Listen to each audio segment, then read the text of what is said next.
I just want to say a big thank you to Davey Yost, original Blue Ranger, for coming on live. It's so nice to see you live. I loved it. I'm very sorry that people were rude, though. Whoever you are, hope David Yost don't send it to me, because I'll have words with you, matey, whoever you are that was upsetting David. Don't upset my David Yost. You do not mess with my Blue Ranger.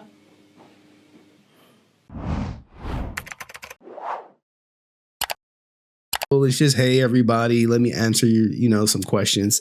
It's really good. It's a great way for him to connect to fans. But as far as like juiciness, like good untold Power Ranger stories, that's really just not there. Okay. For the ones that I've watched, maybe there's some other ones where there was some juice in it and he told like a cool story and stuff like that. So David Yost did do a live stream addressing Brent. Okay. Now, did David Yost start this live stream to address Brent? No, nope, not at all. He was doing his regular live stream. And this is the live stream where this is not the exact one, but in this live stream, he was talking about, hey, it is the 29th anniversary of Mighty Morphin Power Rangers, the movie.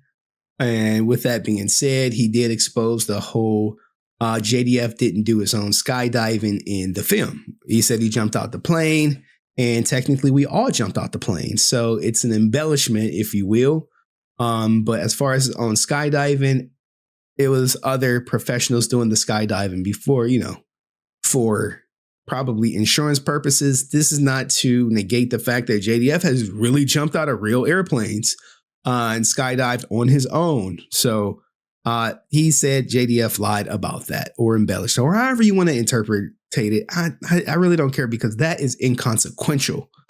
What ultimately happened was Brent was in the comment section going hard in the paint. Brent was in the comment section going so hard that David Yost could not address him, because when you look at, it was only about 100 some odd people in the live stream. And the only reason I know is because despite me playing the game, I too was in the live stream. I too was there. Like, hey, what's going on? Like, talking and just literally listening to it. And I was like, all right, well, let me see what's going on. Right. So look, let me show you this right here, guys. So I'm in it, right? And here's the thing. It was only about 130 people in it, right? About 130 people. All right. But what you guys don't see is this at the bottom. Right here. Why did you want the video deleted? Brent fam, why did you want the video deleted? Okay, so this is the live stream with David Yost. This is the actual one. I'm like, holy, I see him in there. I'm like, yo, record this, because I'm playing the game. I can't record it. I'm already hooked up. It's my friends. We going in. So TJ screenshotted pretty much everything, right? That he saw. David, did you order security at Metro Ham Con to surround me because you wanted me to delete a video? You see this? Brent, again, what did you tell Metro Ham Con security? Okay. Brent, again, do the right thing, David.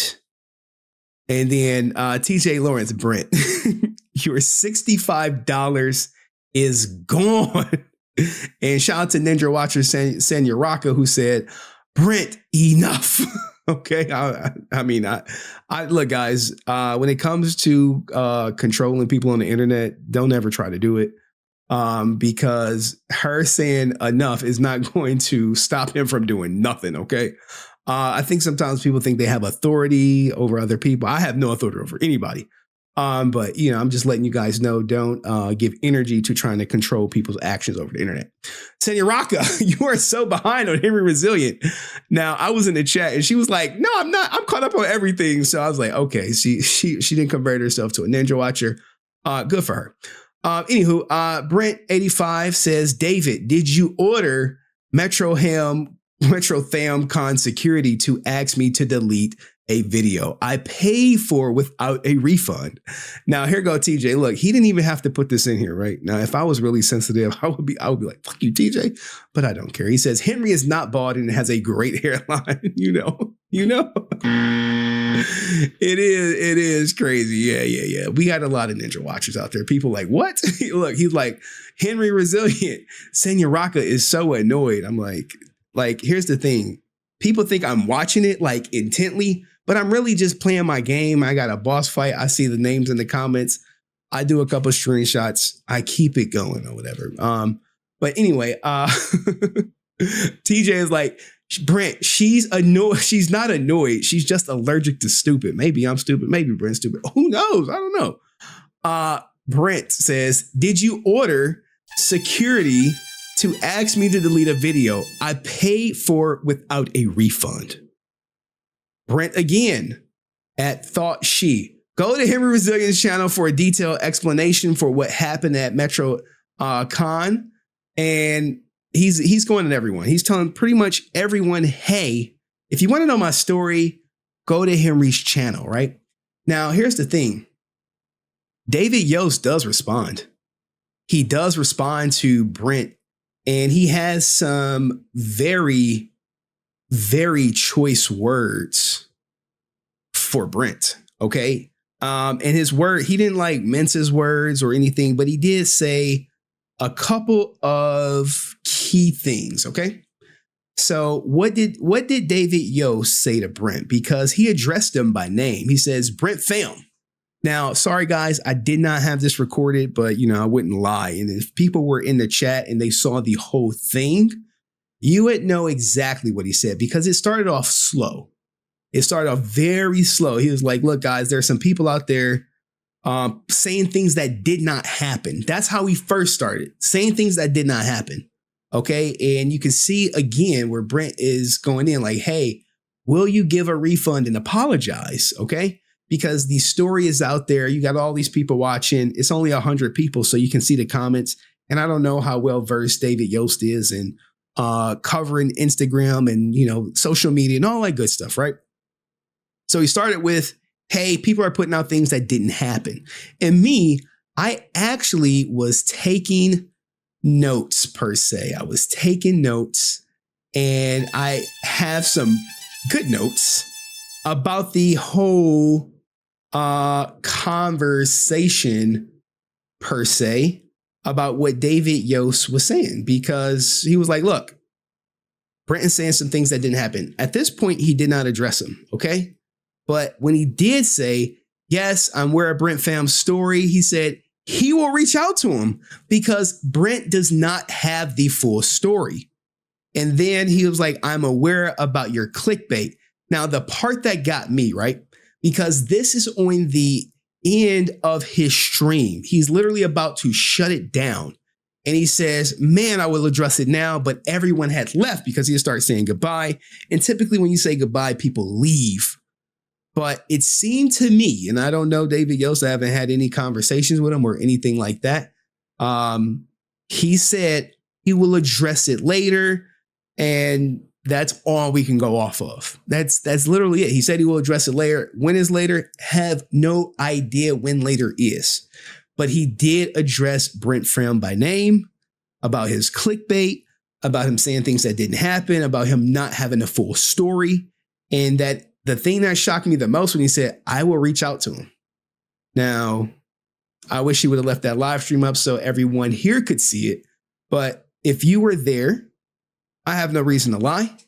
But, if David Yost wanted to come on the platform to share his side of the story, which is the largest Power Ranger platform on YouTube, especially for live streaming and this sort of content, and the best one, you are more than welcome to come on it.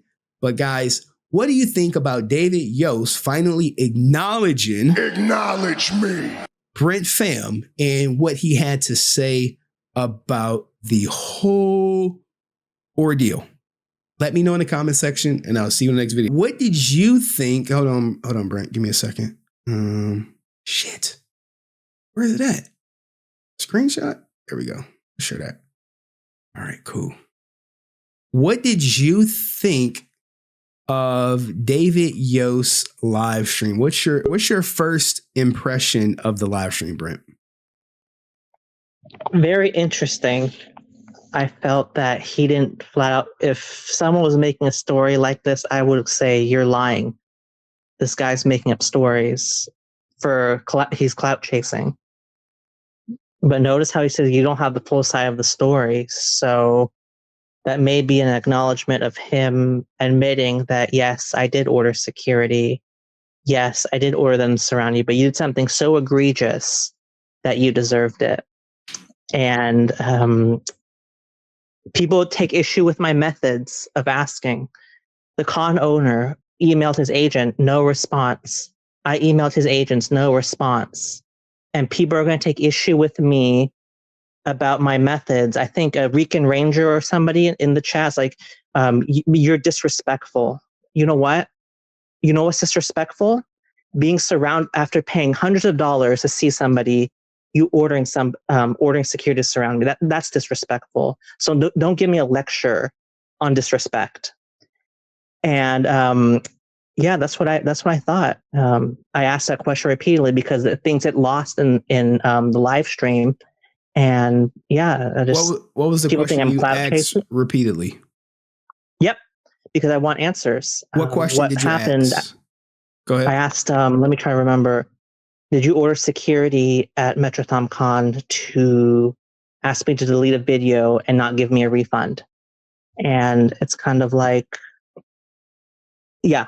And I also asked, let me see here. Did you order? Yeah, I asked a bunch of questions. Okay. And I want answers. And people think, oh, you want everyone to cancel David. I mean, people want Zachary Taylor McGinnis and Galactic Productions to no longer be in business, right? And yeah, I think a lot of people did. That's a fair statement, right? Sure. Yeah. Is that reality? No. And do I think people should cancel David? I think people should make their own decision. Would I support David anymore? No. But what if he apologized? It depends what the apology is. You know, I have to see if what his apology is. You're open to supporting him again, pending an apology. Depending on his reaction, but so far, no. Okay. Because I want to hear his side of the story, and if he's unwilling to explain it and tell me what happened, then we're just gonna have to assume that what the con's owners, what they're telling me is the truth. Because I know what happened. I know I was surrounded by a forced security guard. That's just a fact. And then people want to dispute me. If people like Francis want to say I'm biased. Well, of course I am, because it's my story. And David wants to say that we don't have the full story. Of course we don't, because his reaction, his viewpoint is part of the story. Of course we don't have the full story, but don't say that statement to assume that I'm hiding something or I left something out. I asked him about the walkout at the end, and if he thought that was a clickbait situation, he should have just told me, "Don't ask me that. Please delete the video." And I would have deleted the video. Henry, you might have a different opinion, but I would have deleted the video if he gave me a refund. And as my actions have shown, I am willing to do that. And for the so record, people, go ahead, Brent. Yeah. Go ahead. So, and the people that are detracting, trying to discredit me, I have to address them because they're making it harder for the message to get out. And you know what? If you don't like the method in which I asked Mr. Yost the repeated questions, the repeated phone calls to the con owner, you're kind of missing the point. Okay. Let's say, you're missing the point. Like, you don't like the methods of which I try to do things. That's fine, but that doesn't discredit what actually happened. So when you call the con owners, what specifically are you trying to achieve by speaking to them? I'm trying to find out what happened. And that second conversation was because of the bad audio from the first time. So I just wanted to make sure it was on record what he said. And as you heard, Henry, from the first recording, I told Mark that your phone calls will be disclosed. I'm going to go public. And you heard that from the first recording. Yeah, I did. And so he's not surprised by any of this, and he has my support. Now, people want to claim he is lying, he has something to lose. Sure, but I do wonder, what does Khan security have to gain by doing that? I honestly don't know. They have my money. I pay the admission. They want me to come back based on how much I spent.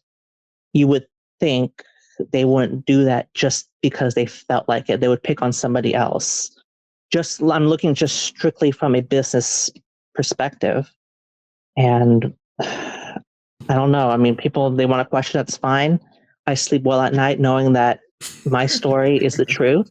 Okay. And if you want to come at me, we can come out here. And if you want to take issue with me being so disrespectful to David on those IG Live, or just asking the questions, being annoying, being surrounded by forced security, that was pretty annoying as well. So okay. So when he said you do not have the full story, do you what happens if it comes out and he says, "Hey, I never ordered security to surround you"?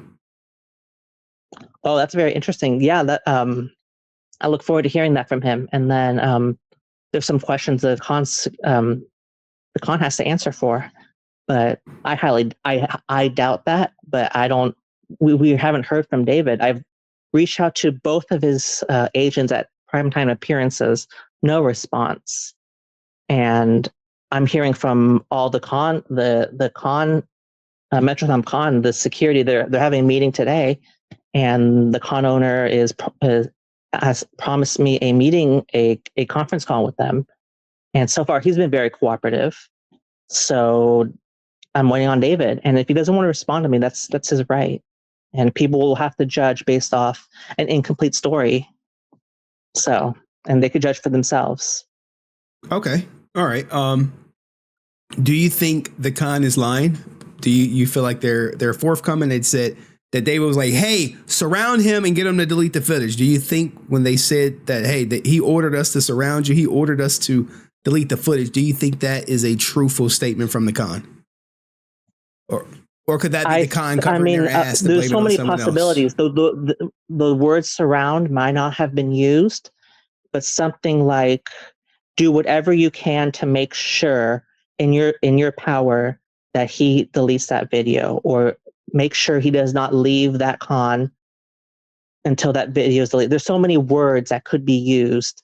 So he could play the semantics game to escape responsibility. And we'll see. Okay. All right.